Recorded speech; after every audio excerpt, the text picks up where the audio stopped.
like button, and let's hope that this report that I've prepared is a very thorough report, and I sincerely hope that it brings to light some of the queries you guys have, and I know there are a lot of queries.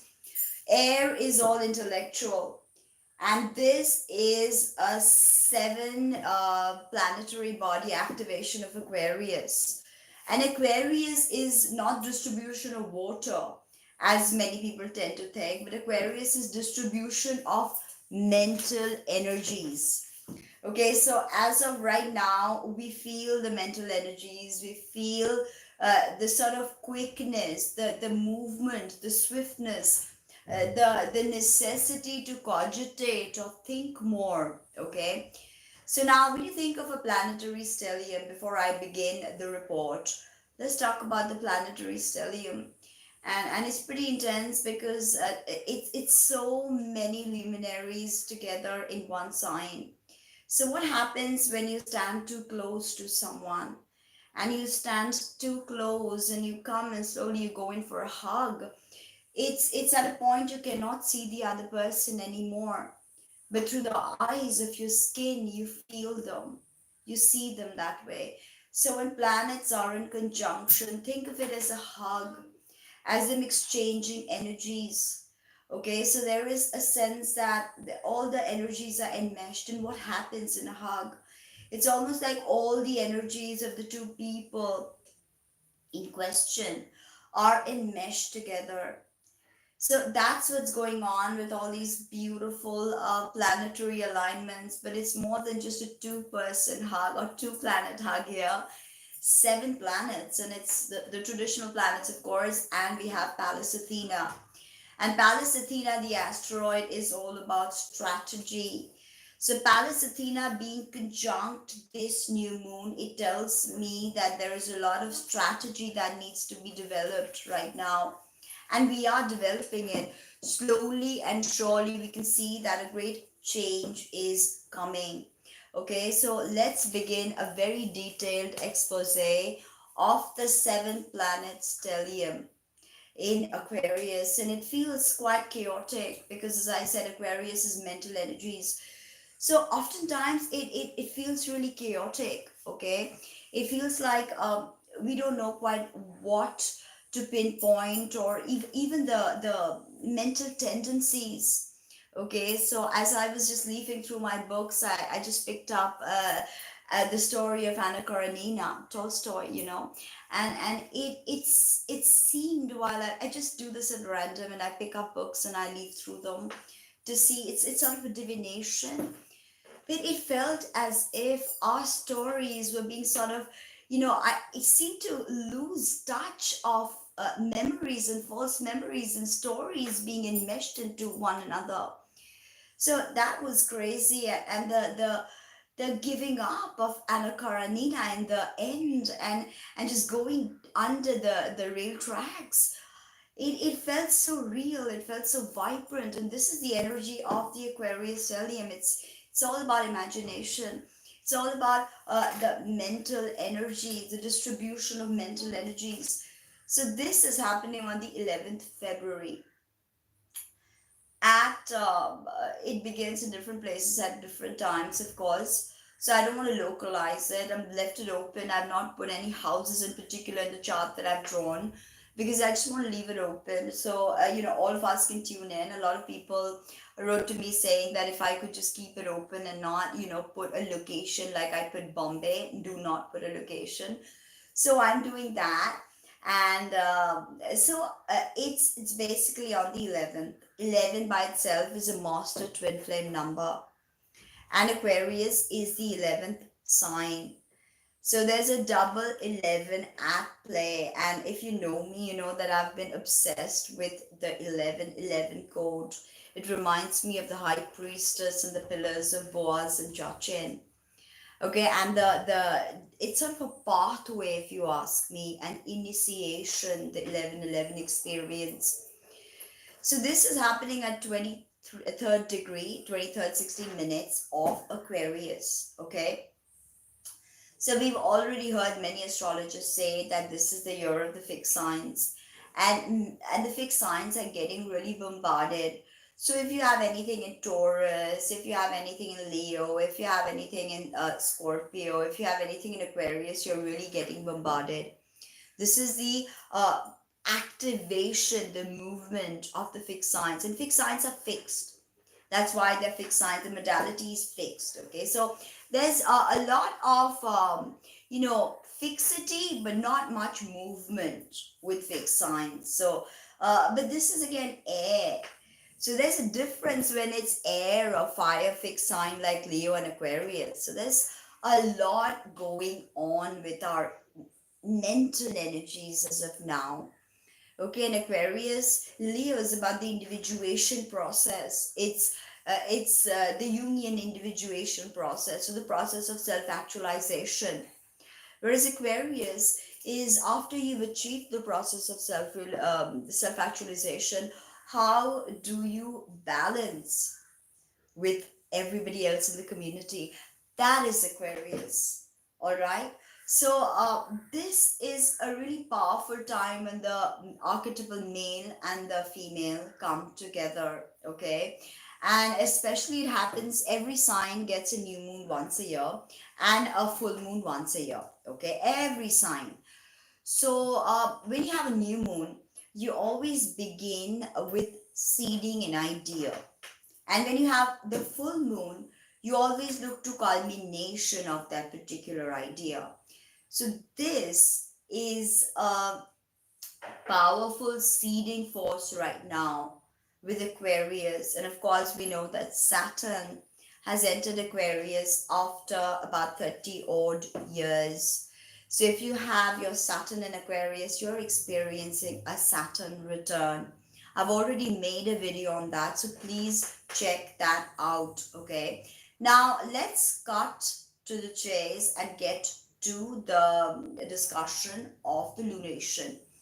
So we have this at in Aquarius at 2316. So who is the ruler, domicile ruler? It is Saturn.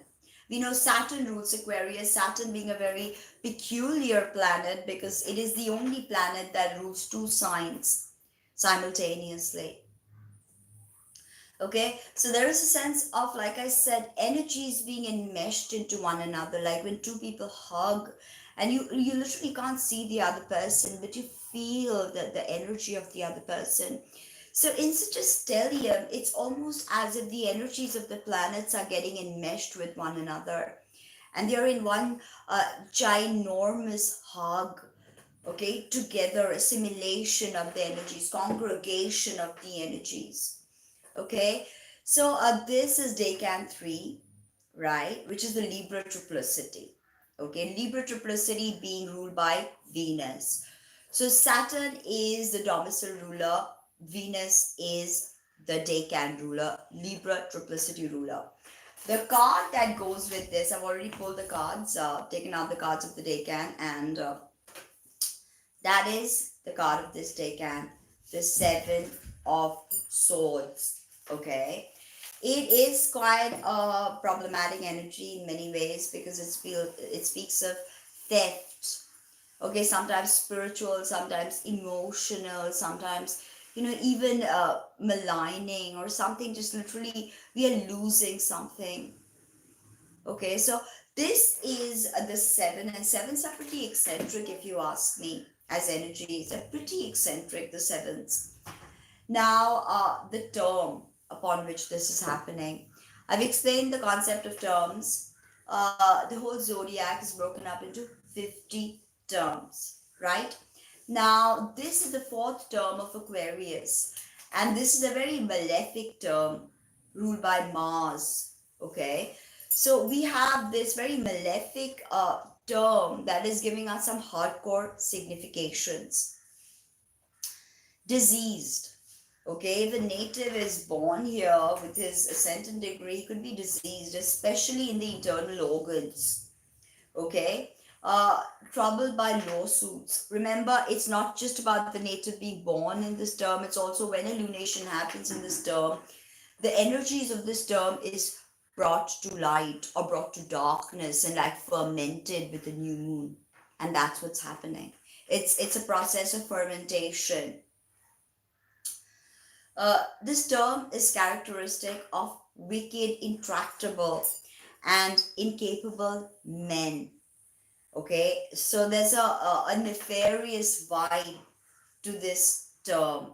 Okay, and the thing with the natives here is they are really willing to do evil deeds. They're not only capable, but they are willing and they attempt to do evil deeds. Okay, that's what is one of the significations of this term. So we know it's a malefic term ruled by Mars. We know it's a Libra triplicity ruled by Venus, because Venus is the ruler of Libra. And we know that the domicile ruler is Saturn himself. Now, who is in fall in this particular sign of Aquarius? We have to know that to ascertain the energies. So the sun rules Leo. So in Aquarius, the sun is in detriment, debilitated sun. So sun in a Saturn ruled sign anyway. Saturn and sun are not friends. So the sun being debilitated here means that there's a lack of healthy ego with Aquarius. It can go to complete narcissism and detachment and coldness because of the sun being in debilitated in the sign. And this Aquarius is a rather peculiar sign because no planet is exalted in this sign. Okay, many astrologers have postulated that Mercury has a tremendous, capability in Aquarius that we can discern, especially in its own decan. Sorry. So there's a effervescent vibe to this, something that is not very tangible because it's all in the air. So we can literally lose our energies by not being able to ground them because they are all over the place, all in the air. Now the moon is also in detriment in Aquarius. Why? The moon is nocturnal, Aquarius is diurnal. Okay, Aquarius is moist, the moon is moist, so that's a good thing. And Aquarius being water sign is hot, and the moon is cold actually and phlegmatic. So having the moon also problems, right? Can cause problems. So both the sun and the moon, the archetypal meeting of the male and the female, is being our process of individuation, as I said, when we realize this I am concept, and not from a fake egocentric view, but truly the essence of I am is the sun. Okay, so that is very powerful, and that's what we need to remember. Now Saturn is ruler of this lunation by domicile, right? So let's discuss Saturn a bit. So Saturn is right now at 632 of Aquarius. Okay, and this lunation is happening 2360. So Saturn is quite many degrees away, right? And here we've got, so Saturn is not, as 7, 8, 9, 10, 11, 12, 13, 14, 15, 16, 17, 18, 19, 20. So okay, so, it's Saturn is not combust because Saturn is away 15 degrees from the sun. So Saturn's not combust, but the moon is combust, right? So many people want to know if magical workings can happen on a new moon. Yes, they can. A lot of tantrics, a lot of people do. But in the Western system, Renaissance system of magic, if the moon is combust, then no magical work can be done. A baleful magic can be done. Okay, hurtful magic can be done. So we've got Saturn in decan 1. So who's the domicile ruler? Saturn, right? And who is the triplicity ruler? Saturn, because this is again the first decan. So this is Aquarius triplicity ruled by Saturn himself. Okay, and here we've got the tarot card is Five of Swords.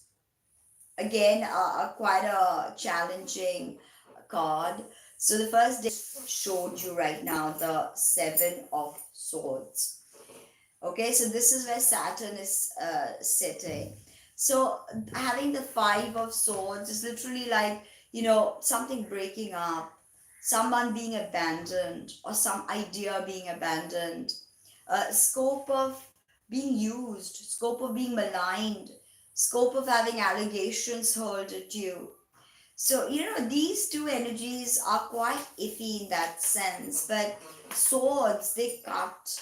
So, you literally understand that swords cut, and of course, Mars, who cuts and burns, is very active this lunation. We'll get to that. So, Saturn is in his own decan. Now, the term Saturn is in the first term, okay, which is ruled by Mercury. The first term of Aquarius is ruled by Mercury, and the significations is rich and miserly. Sort of almost reminds me of the Four of Pentacles energy. Rich and miserly, not ready to share, not ready to, give. So that is the vibe that Saturn is feeling of this particular term, which is mercurial in nature. Saturn and Mercury are good friends. Remember that. Okay, although Mercury is combust and retrograde, so there's a lot of mercurial significations creating some conflicting energies, in want of a better word. I don't know what else to say right now, but let me come back to this. So we've got this Four of Pentacles sort of energy playing out with this term, right? Now we have to look to Venus, because Venus is in about 1247 of Aquarius. So we round that up to 13 degrees of Aquarius, which is decan 2. Now we spoke about decan 2 being Gemini triplicity, so ruled by Mercury. Mercury is also in Aquarius and combust and retrograde. So we've got this Gemini triplicity at play. That's what Venus is feeding off. So it's a talkative Venus. It's a Venus who wants to communicate. So it's a Venus who also wants to distribute to the common person. We've seen how a lot of this GameStop and the Reddit guys and Elon Musk tweeting and the crashing of the stock market is really classic example of Uranus, Saturn, of course, Mars on top of Uranus squaring Saturn. Okay, so Saturn is definitely traditional, but Saturn is not traditional in Aquarius. So remember, he's really innovative in Aquarius, really, really innovative in this sign. So Mercury, as I said, is 1616 Aquarius and completely combust and retrograde. So this decan 2 is ruled by Mercury himself. So Mercury is of course conjunct to Venus by 3-degree orb, right? So it's pretty tight conjunction, this conjunction of Venus and Mercury. So the hug analogy applies here. When two people hug, they can't see each other, but they can see each other through the mind's eye. So this is literally what's happening with Mercury and clustered together in the decan 2, which is Gemini triplicity ruled by Mercury. Now, this Venus is in the second term, okay, and so is Mercury. Mercury is also in term 2. So this is a very benefic term, thankfully, and a very prolific degrees, okay, this term. Now Mercury is not in term 2. Mercury is in term 3. Venus is in term 2. Mercury is in term 3 ruled by Jupiter, right? Jupiter, this term is very lucky but petty, lurking at home, so homebody, living in obscurity, fortunate in his children. These are some of the significations of this particular term. Jupiter himself is also at 12 degrees exactly conjunct Venus and Mercury. You can say he's exactly conjunct Venus. Venus is at 1247, he's at 1236. And Mercury is at 1616. So he's directly, Jupiter's directly conjunct Venus. And a lot of people may not know this, but Jupiter has power in Aquarius. Why? Because he's the sole ruler of Aquarius. So there's a lot of power that Jupiter can muster in this particular sign. Uh, Again, Jupiter is in decan 2 and term 2. So decan 2 is ruled by Mercury, Gemini, triplicity, right? Sorry. So now we've got Mars. Mars in Taurus, which we need to discuss in detail because Mars is super active. A lot of this movement that's happening is Mars centric, and Mars is no longer retrograde as he had been all of 2020. Mars is at 18 degrees 25 of Taurus. Who's the domicile ruler of Taurus? Venus. Okay. Now this is the decan 2 of Taurus, and that decan 2 is Virgo triplicity ruled by Mercury again, who's retrograde as well as combust.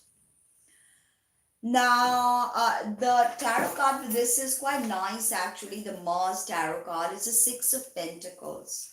So this got me thinking that all is not bad with this, because there's going to be this gift from the universe, depending on which sign Mars is, which house Mars is in for you.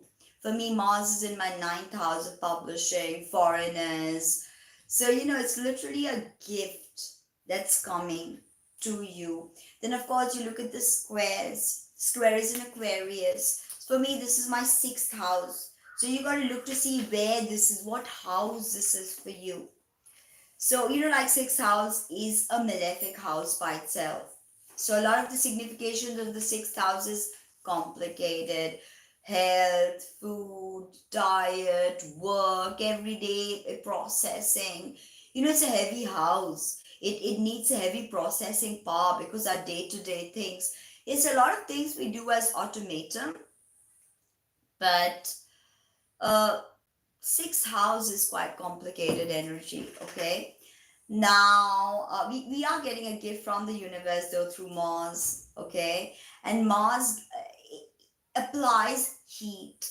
So heat can be uncomfortable, right? But ultimately it releases our potential by that heat. So we've got Mars square this Aquarius stellium, right? And Mars on top of that is conjunct Uranus. Uranus is the higher mind, higher octave of Mercury. Uranus is our soul, okay? Is literally our soul. And Mars is action. So what action can we take that enriches the soul? That is what Mars and Uranus are talking about. Like I said, a conjunction is like a hug. When you closely hug someone, you tend to, maybe even sometimes if you really like that person, just close your eyes, and then you can feel them, feel their energy through your skin, through your senses. That's what's happening right now, okay? Also with Uranus and Mars, they're sort of exchanging these very psychic energies because they're so close together, okay? Now, Uranus is, of course, at 7 degrees, a bit, 11 degrees apart, but still, Uranus is a slow moving planet. And it's a heavy energy to process. It's the spiritual awakener. It's called the wild card energy. So, Mars on that Uranus is total wild card energy. Okay, anything can happen. And that black moon Lilith is conjunct Mars and Uranus by a 6-degree orb. Uranus is a wide conjunction, but this black moon Lilith and Mars are 6 degrees apart. So the 6 degrees apart of black moon Lilith and Mars, this conversation between them is about what's been rejected in our, black moon Lilith is fantasy, denial, rejection. So I think black moon Lilith is going to bring up all of these questions, these queries, that where have we been rejected, where has our sexuality been rejected, And this black moon Lilith and Mars is almost like that last scene of Anna Karenina when she goes under the railway track. And it's almost diabolical because we must understand that black moon Lilith is the primordial feminine. Now I'll discuss black moon Lilith and Mars in greater detail at the end of this report because there's just so much to say, because Mars refused to surrender to black moon Lilith. He refused to submit to her when he was supposed to submit to the goddess black moon Lilith. He was supposed to be a Shiva and he was supposed to let Lilith be on his chest, but he decided to ask for Eve who would serve him.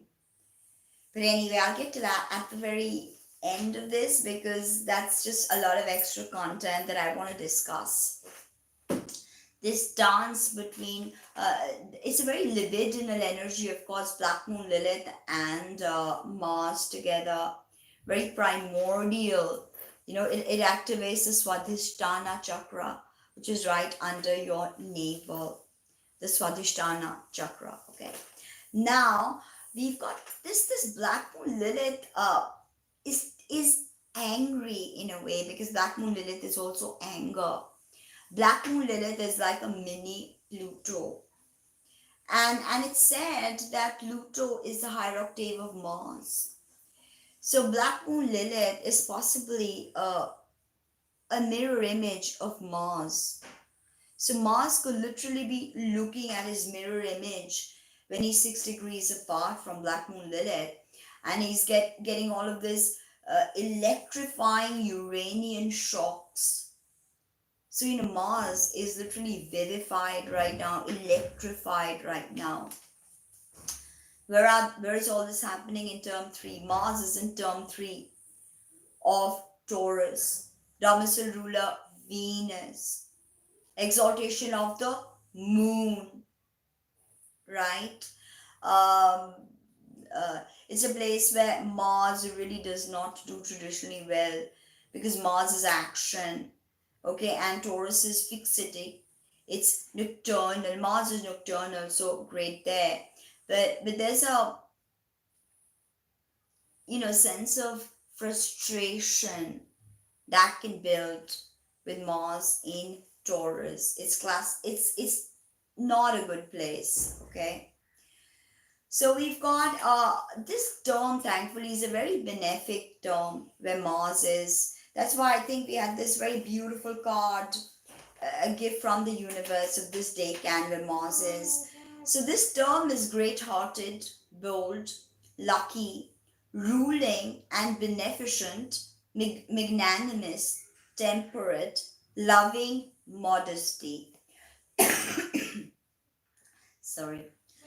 So there's a gift coming. Now, Mercury happens to be the only planet that is retrograde. So we've got a lot of Mercury activation because, as I said, Mercury is in the mixed combustion retrograde. So it looks to be quite complicated with regards to communication. But sometimes a lot of soul talk can happen with this placement. Now, when I was looking at the shape of the chart, the shape that the chart created was a bundle formation.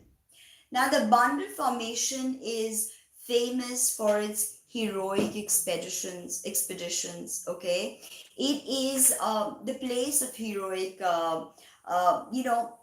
tantamount to heroic expeditions going further up and down into the netherworld and seeking the proverbial gold, and almost like a computer simulated game where you go in and you're just getting lost in this bundle pattern because it is an expedition that we're all going through. Also, another thing that I mentioned in my last report as well is bundle and buckets are not that common.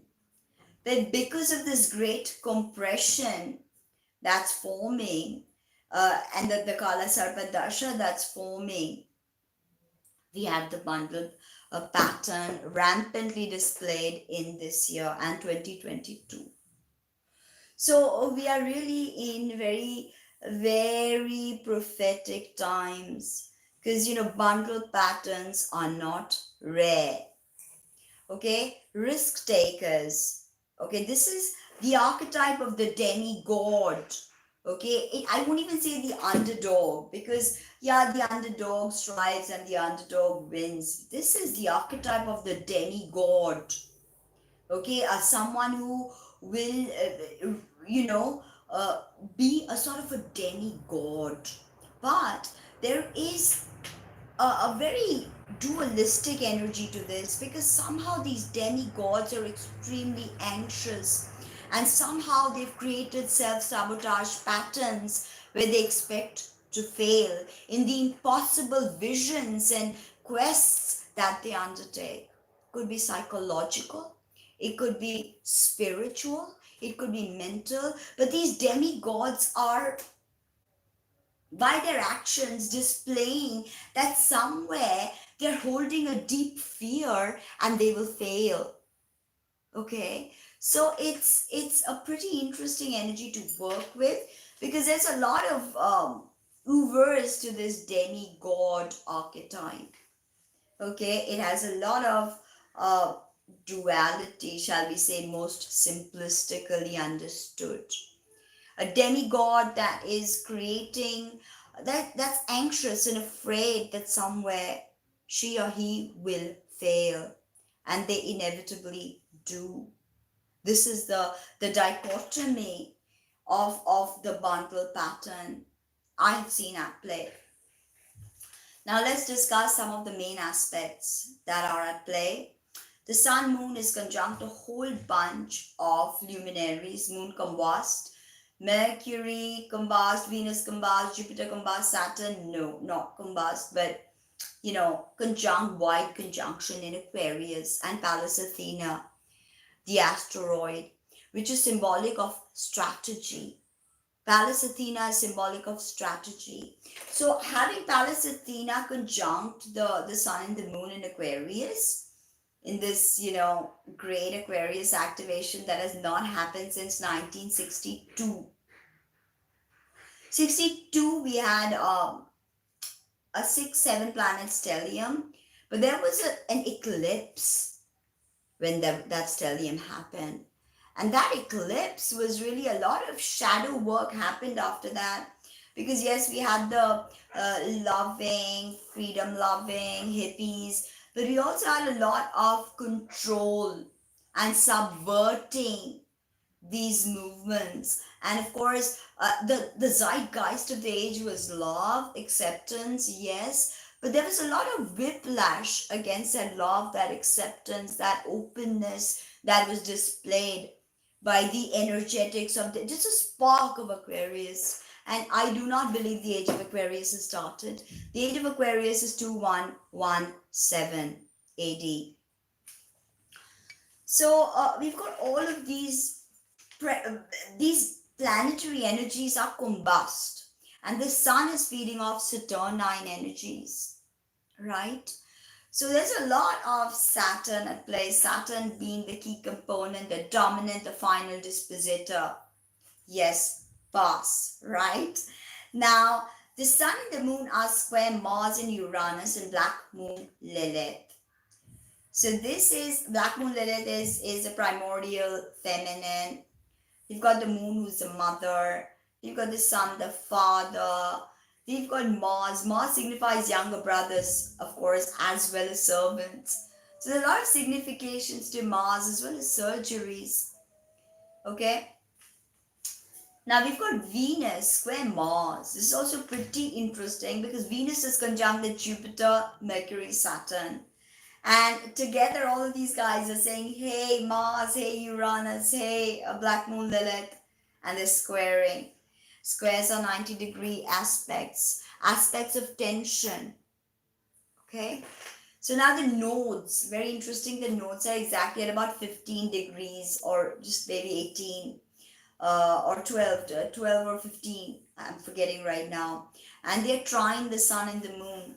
This is very important because the nodes have done quite a bit of movement now, and they've sort of shown us what to expect with the nodes in Gemini and Sagittarius.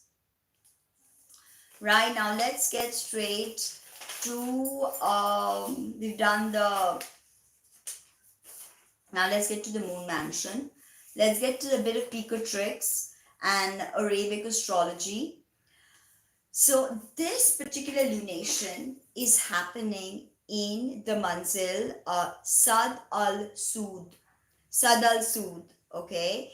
This is the 24th mansion. This is, as you know, calculated by till 2019, because the constellations, the manzils keep changing because of the precession of the equinox.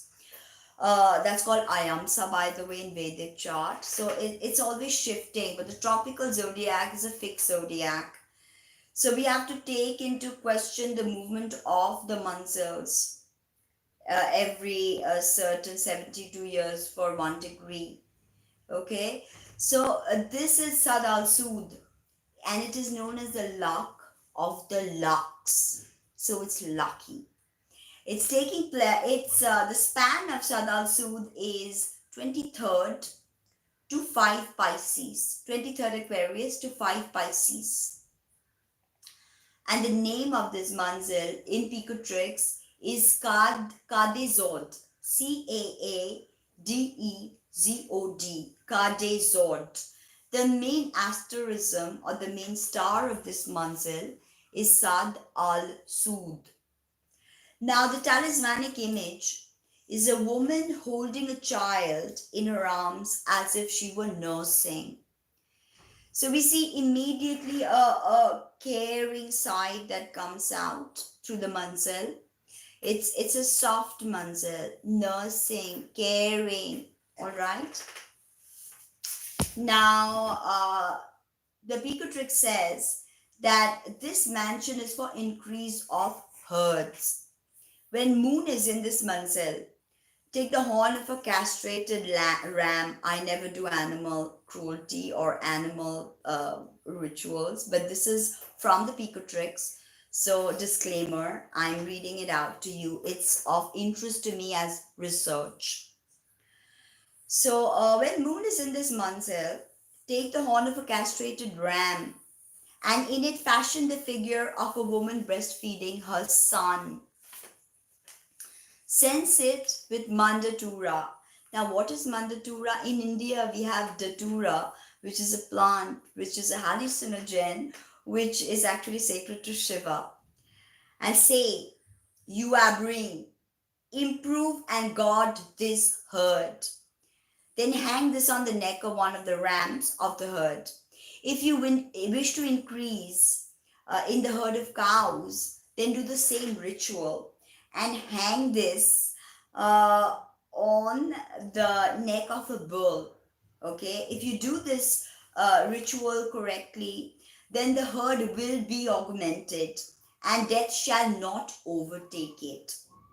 And know that Abreen is the name of the Lord of this mansion. Abreen, Abrine. Okay, so that was a bit about the moon manzil and Pico tricks. Now let's get to Sabian symbols. Okay, very interesting Sabian symbols. We've got 23 Aquarius. Now the 23 Aquarius is in the last decan, right? Last decan. It's Libra triplicity. Third or last decan deals with the individual mental, spiritual levels of life. Okay, now a Venusian signature, of course, I said Libra triplicity. The Sabian symbol is a big bear sitting down and waving all of its paws. A big bear. Now, Dane Rudyard says that this degree is one of the need to build an adequate vehicle for cosmic power. Now, something about the bear waving its paws. Okay, performance beyond native endowment. So where you go beyond it, maybe the the bear is possibly doing a choreography with his hands, like waving his paws like that. So where his performance is going beyond what he's, what his native endowment is, right? And also striving for balance. We've got to add that because this is the Libra triplicity. So anywhere we have Libra triplicity, we've got the word balance, right? This degree is called self-discipline. This is very important. Self-discipline, which is the result of an intelligent development of individual faculties under proper training. What the Shishya does with his Guru. All his faculties are given proper training.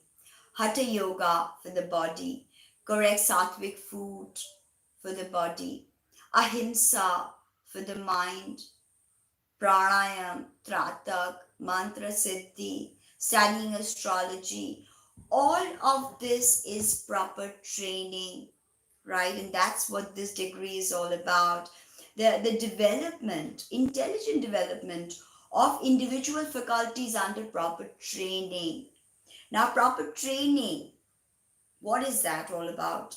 You must understand, and this realization must dawn that no proper training can be had without discipline, self-discipline. Again, we have one of the significations for Saturn randomly thrown at us. Discipline. Without self-discipline, there is no proper training.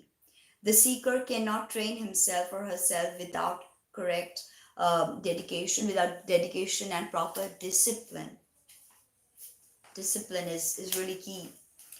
Now, this degree, this particular degree, 23 to 24 of Aquarius, is an absolute mastery of our lower nature and our ability to achieve high personal fulfillment. This made me so happy that this stellium is happening on this particular degree, the bear waving his paws. It's like we are being asked to develop ourselves, to go beyond our native endowment, to practice self-discipline. Okay. Now, you can realize a very high goals with this. Okay, with this is the root chakra activation also. Bear sitting down, waving all his paws. It's also when he's sitting down, he's rooted. It's a root chakra activation, hardcore. Shani and Kali root chakra. So Saturn, remember that. Now, the key word of this degree, according to Rudyard, is aptitude. Aptitude. With this degree, our soul finds itself through the excellencies it makes the very fabric of itself. The soul is looking for energies everywhere to attach itself to something, to learn from it, to feel it, to emote it, to cry from it, to laugh with it. That is what the soul is, ever hungry for experiences. And here the soul is ready for training. Okay. So, and it is looking for excellencies. It's ready to act as a magnet and attract all these excellencies it feels in the etheric vibe. It is up to us to train the ego to demonstrate excellence. Okay, we'll acquire form through this mastery. It's up to us to train this ego. Ego is rampant. Aquarius can be very narcissistic, detached, cold, egotistic. So it's our job right now to train the ego, okay? And it is our job to demonstrate excellence that will acquire form through mastery. And this mastery we will acquire if we use our energies to a more than just personal purpose. So, okay, I'm going to use my energy, I'm going to do my wealth manifestation, I'm going to get my wealth, I'm going to do this, I'm going to buy that. If you're forever thinking about just yourself, this new age of Aquarius will be a rude shock to you. It is very hard, very hard, very hard. So remember that, okay? This seat, okay, this seat, many call this the Big Bear degree. Many esotericists and occultists call this the Big Bear degree. And it is a specific reference to the seat, okay, the tailbone, which is the root chakra, the Muladhara chakra. The metaphoric seat of being in this world. So very powerful meditation would be to visualize roots coming out of your Muladhara chakra. Literally, we are being to take our seat, claim our power, go on our heroic expedition, really. Okay, action of power. This is what this seat does, Muladhara chakra. Go realize mastery. All right, now let's get to the Vedic discussion. So, in the Vedic system, the sun is in Dhanishta Nakshatra. Dhanishta is ruled by, of course, Mars. Mars is exalted in Capricorn. Capricorn is ruled by Saturn. Dhanishta is in the sign of Capricorn. The deity is Vasu. So Mars's Bij will be very powerful. His Gayatri will be very powerful at this time. Om Veeratvajaya Vidmahe Vignahastaya Dhimahi Tanno Bhoma Prachodayat. So that is very powerful. This is Gayatri, the Mars Gayatri. And his seed is Om Krang Kreem Krom Sa Mangalaya Namaha. Om Krang Kreem Krom Sa Mangalaya Namaha. Om Krang Kreem Krom Sa Mangalaya Namaha. So chanting this during the exact lunation will be very, very powerful to activate Mars. Now, the sun is in Dhanishta, and Dhanishta is ruled by Mars. Okay, this is a Mars ruled nakshatra. So, how does the sun behave in a Mars ruled nakshatra? Anemic. The natives will be anemic. Low blood pressure. Okay, marasmus. Marasmus is extreme nutritional deficiencies, especially in children. Malnutrition is a form of malnutrition. Giddiness. So this could literally, this energies could affect us. Of course, this is happening in Pada 2 of Virgo Navamsa. So we see here again Mercury playing an important role. This is Virgo Navamsa. And it wants Artha. Sorry. And the Virgo Navamsa is ruled by Mercury and the moon. So giddiness can be very, like you can just feel giddy. Remember that salts are very important. Himalayan rock salt. Aquarius always craves for salt and breath. So in Vedic astrology, it's believed that Mars and Saturn joining this pada will give success in anything. Now we know Mars is not joining this pada. Mars is square this lunation. But Saturn and all this Mercury, Moon and everybody else is in Virgo Navamsa, pada 2 of Dhanishta. So this is auspicious. Is not bad, it's auspicious. Very fiery personalities of come from Dhanishta. Okay, very mean character.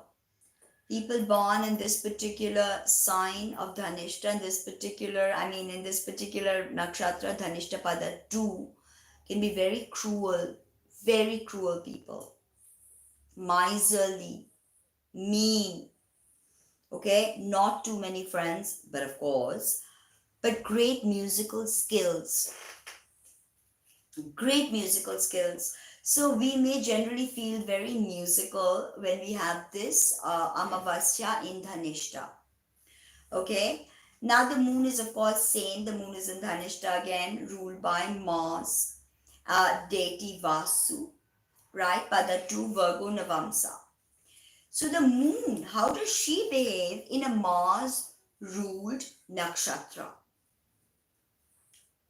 Skin diseases, heavy menstrual bleeding, okay, blood in urine, all of this can happen. Remember that Dhanishta, the nakshatra Dhanishta, represents the pinnacle of Martian energy, okay. So it deals with bravery, weapons, the military junta, the armies, strife, discord, war, all of this. Okay, now Dhanishta is of course in Aquarius, the sign, and is ruled by Saturn. So once we realize that Saturn rules the domicile, then we are immediately okay. Then perseverance is possibly a key word here. Uh, Determination, endurance, possibly coldness. Dhanishta, very cruel, very mean. Now, very good organizational ability. Bam, we've got the Virgo Navamsa Pada 2. So these Virgo Navamsa natives have amazing sense of organization. And Dhanishta by itself is, quite organized. The body parts ruled by Dhanishta that will be vulnerable: the back, spinal cord, and the anus. So IBS, constipation, problems with your anus could happen. Taking an enema is very powerful. Okay, also inserting oil in the anus is very powerful. It's an Ayurvedic practice actually. So if you cannot inject, of course you don't put the needle. If you cannot inject oil in your anus, you can literally lubricate it. Okay, just to keep it lubricated, keep it safe. Okay, if it gets caught right now, it can, become something else. It can become problematic. The directions of Dhanishta are south and west, east and west, southeast, southwest. Okay, now let's discuss a bit about Mars and Black Moon Lilith, which we spoke about. So, the thing with Mars and Black Moon Lilith conjunctions are very powerful because, in a sense, what happened with Black Moon Lilith? Black Moon Lilith is the primordial feminine, but a feminine who was all Shakti. Okay, she would not surrender to Adam. She would not lie down and, in a missionary position under him. She said, no, I have to be on top to ground you, which is again a tantric concept, like I said. Viparit Maithun. Kali literally grounds Shiva by being on top of him. It's not, genitalia or human world. These are cosmic energies. Kali, Shiva. So the energy of Black Moon Lilith, or the feminine, is to ground as well as to create. And that's what Adam refused to submit to. Adam said, no, I'm not going to submit to you. I'm going to be on top. Like it was an ego thing. Obviously had an ill-balanced sun. So Black Moon Lilith is Kali, and she used to be on the chest of Adam. Okay. Now, as we can see the iconography of Kali, she is on top of Shiva. But Adam, in a way, rejected the rightful path, the correct way to manifest this reality. And what did he do? He asked of God to create Eve from his rib, right? And there's a really occult meaning to this actually. It's not just some random piece of shit. It means that everything that is asleep before the universe awakens is an amalgamation of Shiva Shakti. But when that Shakti, and that is formless, understandingless, it is Ein Sof of the Kabbalists, it is Parabrahm of the Vedantin, it is, the Sri Yantra of the Tantric. It's not manifested. But when manifestation is ready to start, it is the feminine that wakes up. So the feminine literally wakes up on the chest of the male cosmic power. That's how it's created. That's creation. So that is what was happening. That the feminine needed to be on top, grounding the male energy. When this did not happen, and Adam did not allow Viparit Mathun, and he asked of God to create Eve. Eve who would be submissive, Eve who would be the good wife, Eve who would accept missionary. So in this sense, the whole myth became perverted of Shiva and Shakti awakening, and Shakti literally being a rib could be interpreted like that in different esoteric understandings. So the rib myth, right? It's very esoteric, but once patriarchy got a hang of it, it completely was perverted, right? And what happened? It was made to look like Adam was lusting after his own rib, right? So so somewhere Adam chose to go deviate from the norms of the Milky Way.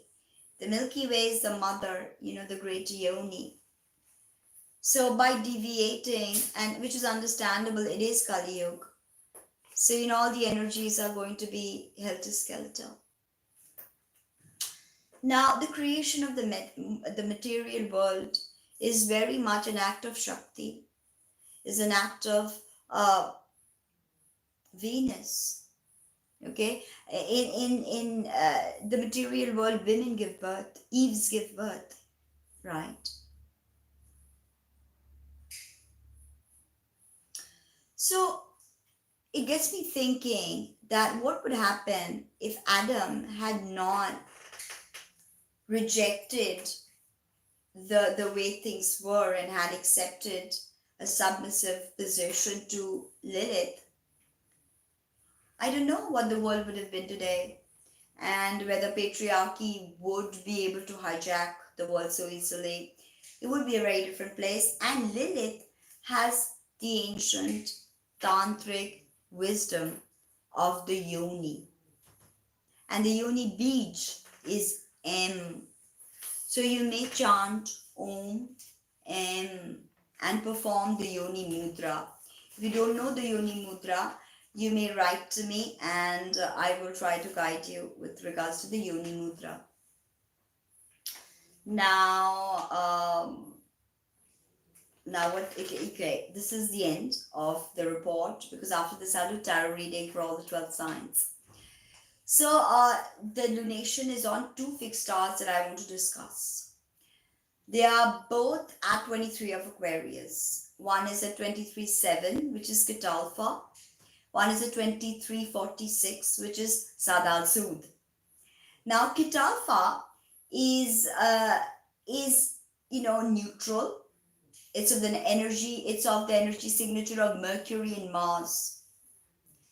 It gives friendship and sagacity, but frivolity and love of pleasure. This is Sun Moon conjunct fixed star Catalpha of the nature of Mercury and Mars. Right? Sorry. Now we've got Sadal Sud, who is the main asterism of this lunation. Sadal Sud is very fortunate. I told you it's known as luck of lucks in the Arabic world. Now, it's known as Fortuna Fortunarum in Latin, like the luck of lucks, Great fortune, astrology, occult, government, business, psychic, visionary, originality, personal charm, temperance, aviation. All of these significations of Sadal Sud are active. So it's really quite powerful right now. Very fortunate vibe is coming through Sadal Sud. And we need to understand, and it is a very fortunate fixed star of the nature of Saturn and Mercury. Saturn and Mercury are friends. So you may invoke Sadal Sud with the Pandraka Yantra mantra which I gave you, which also has the Yoni Bij in it. So Om Em Rim Shrim Shaneshcharaya Namaha. Om Em Rim Shrim Shaneshcharaya Namaha. This will activate the energies of Sadal Sud. So, because of course it's Saturn ultimately who is getting the race for you. Who is getting the race for you? Saturn is getting the race for you. So, who do you need to petition to? Saturn is the person you need to petition to. Alright, let's not waste any more time and completely start on our tarot reading for all the 12 signs of the zodiac. Right, I've placed the 3 cards back, the ones that I discussed. The 7 of Swords, which is the card of this particular decan. It is Libra triplicity. Venus, combust. Long breath. Take a long breath. Release slowly. Very psychic time, very good time to get your chart read, get into astrology. Sadal Sud astrology, one of the significations of Sadal Sud, planetary magic, yes, talismanic magic, tantric magic.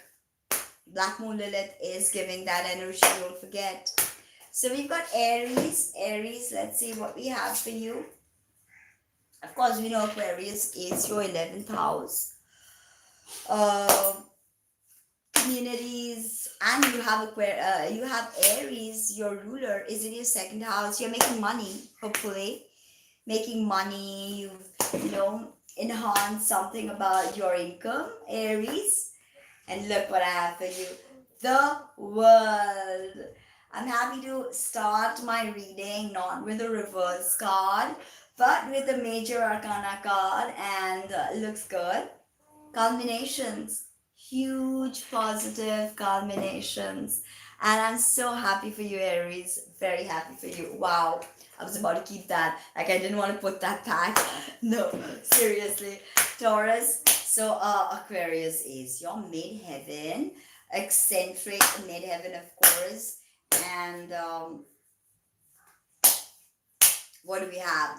That Venus is right there in that zone, but that Venus is bombast.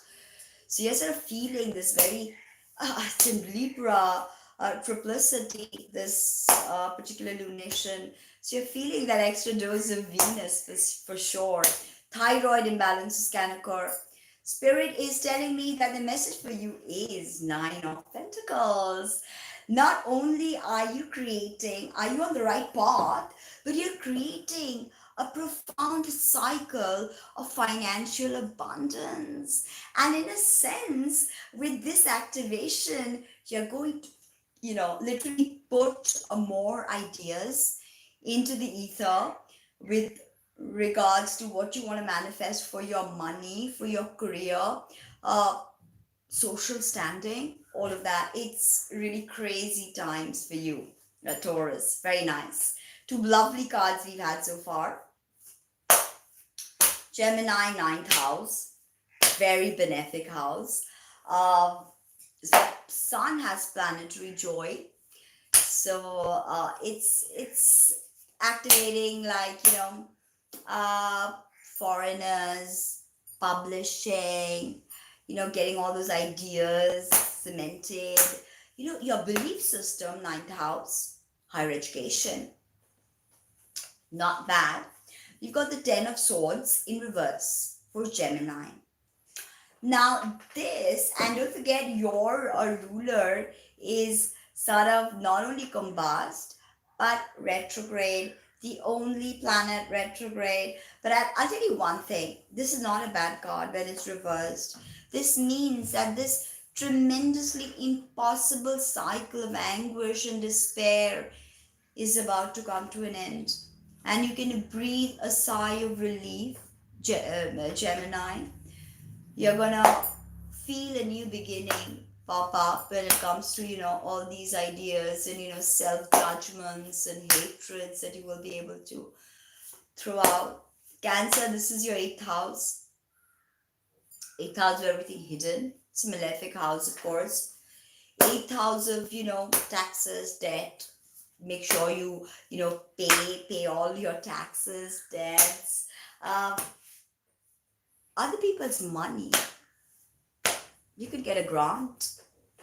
Your ruler is in that eighth house, moon, combust. So,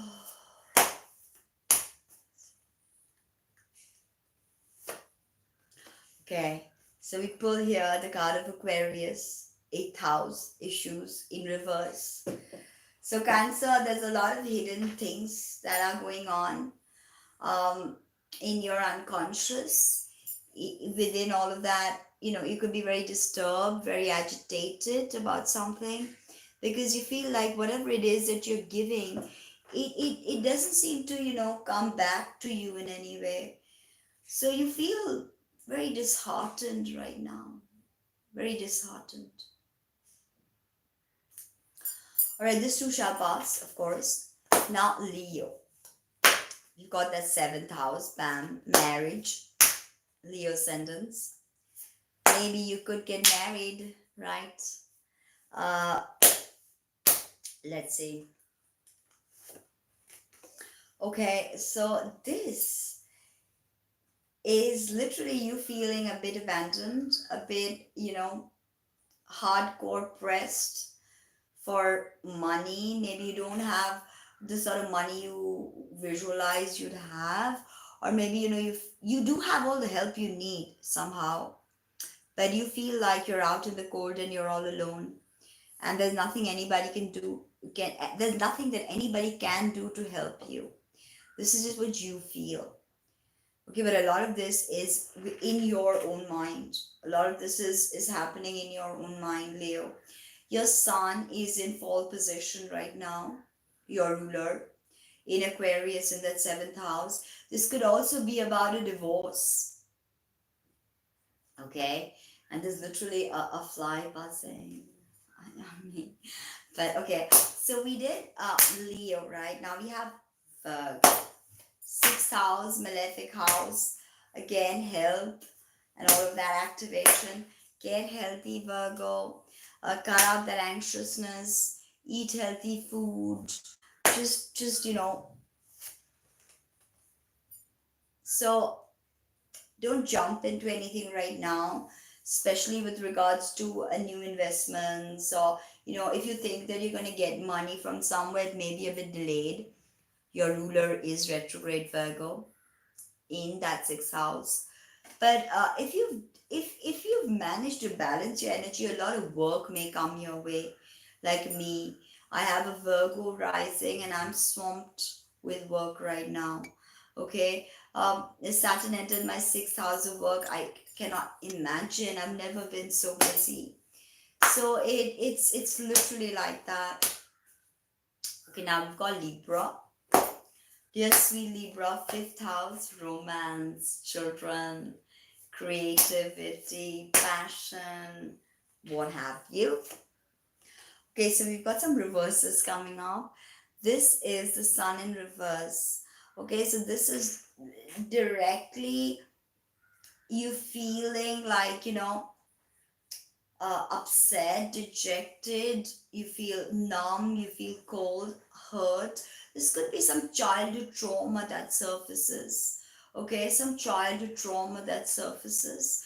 And it could also mean, for some of you, conflict with your children.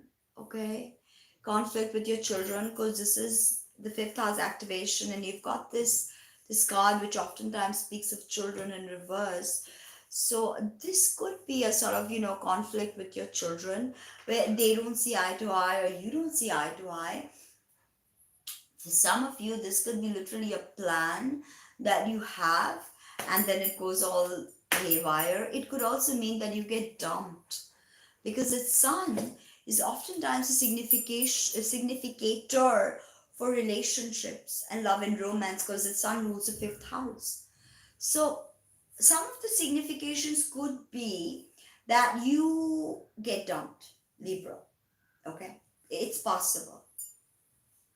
Venus is combust, so you gotta wait a bit longer. Things are not what they seem. Scorpio, what can I say? Heavy fourth house activation, heavy movement in your family foundations, change of residence, buying your own property, and what have you. And you've got your ruler Mars in Taurus, again, squaring your sign.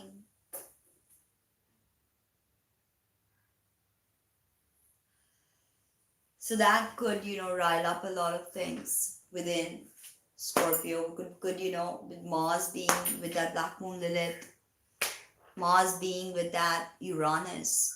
There's literally a lot going on. And remember that Scorpio, Uranus is exalted in your sign. So you could receive some very powerful spiritual epiphanies because that Uranus is activating that Mars.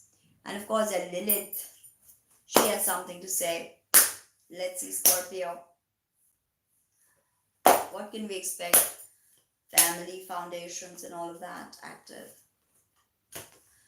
So, Seven of Wands in reverse.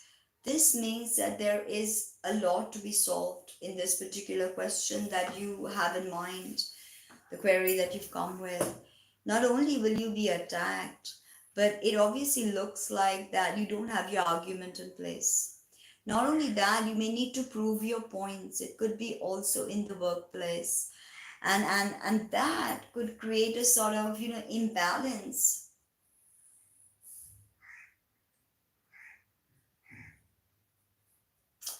Fourth house, and that, of course, don't forget Taurus is your seventh house. So there's a lot of possibility of marital discord here that I do sense.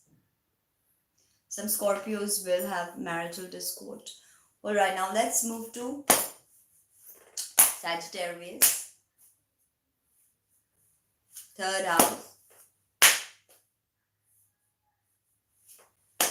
Third house is, planets have to work really hard in the third house. So what do we have? Sagittarius. Your ruler is also in that third house. Combust.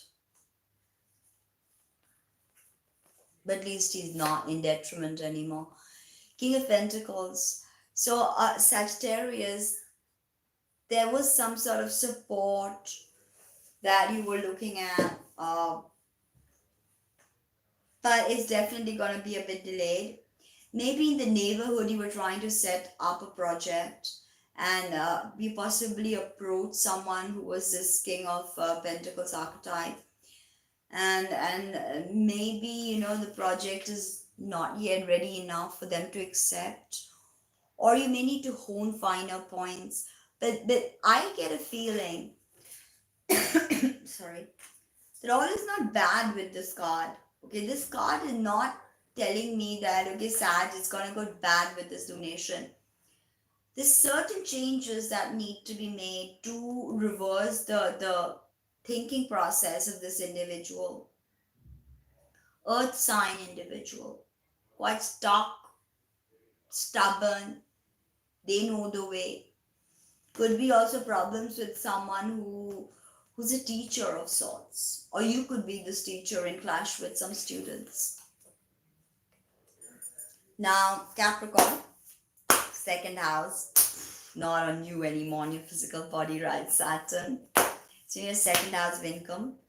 zooming up the new avenues for you, hopefully of earning. Let's say, okay, that's a good one. Six of Swords. Interestingly, we've had the Five of Swords, which is Decan 1 of Aquarius. Six of Swords is Decan 2 of Aquarius.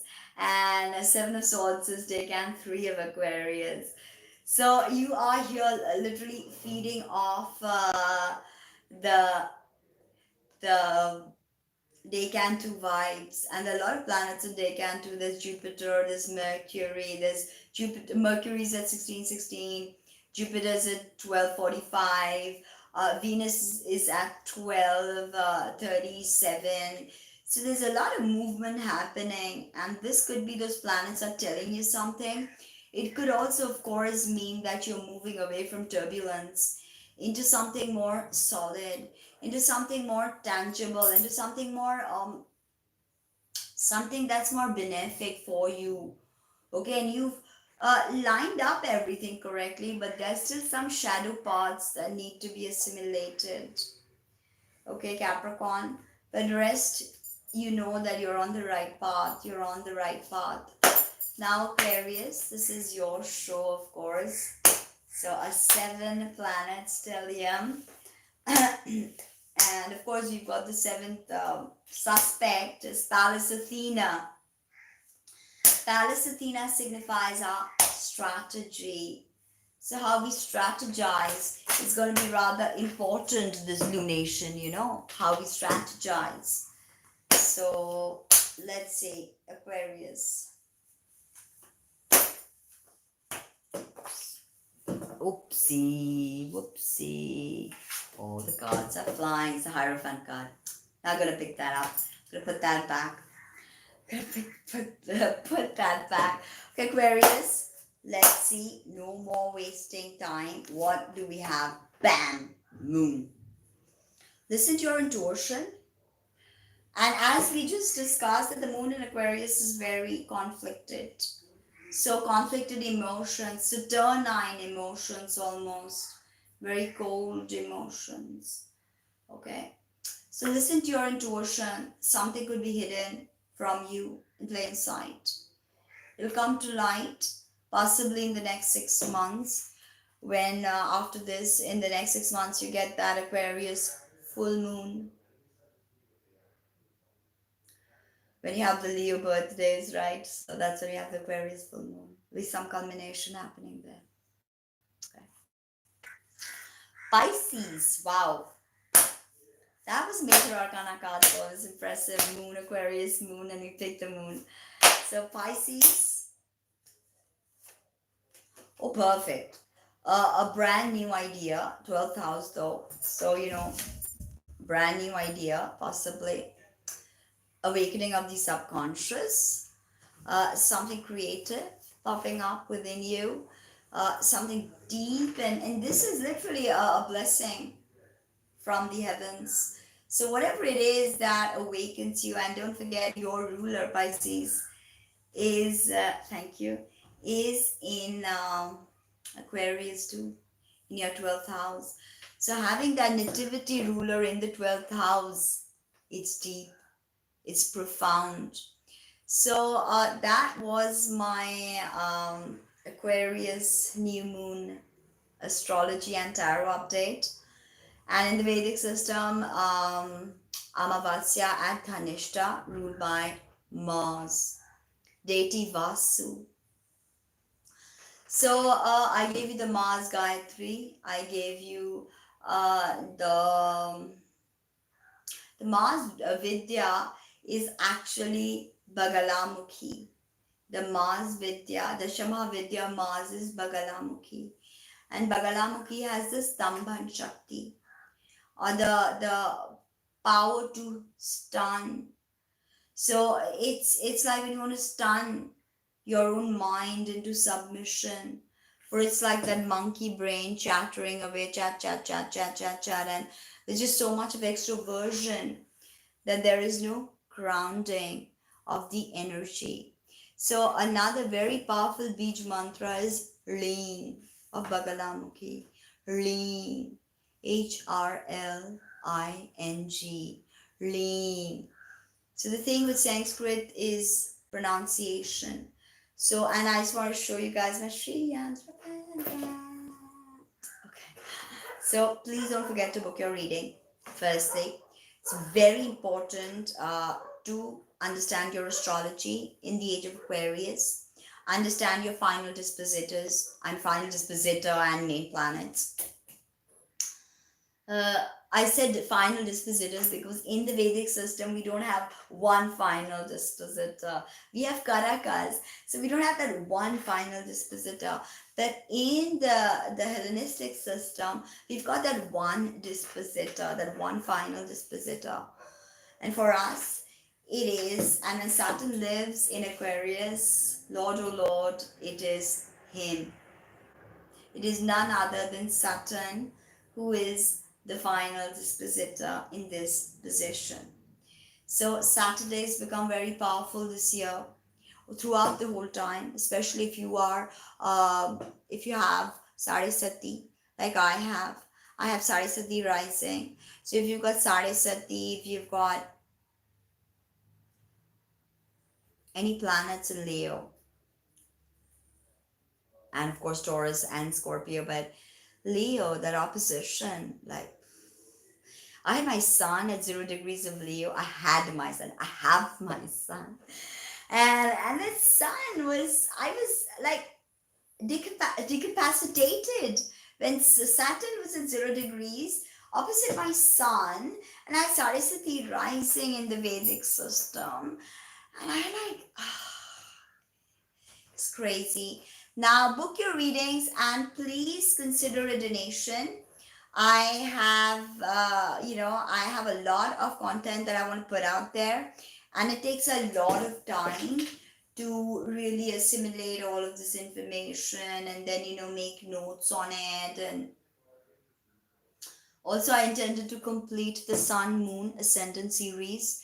So please support me by donating money. For $11, 1111, you can get your own Sun, Moon, Ascendant video. 1111 is nothing to support an independent creator like me, because I make no money from YouTube. And since I have not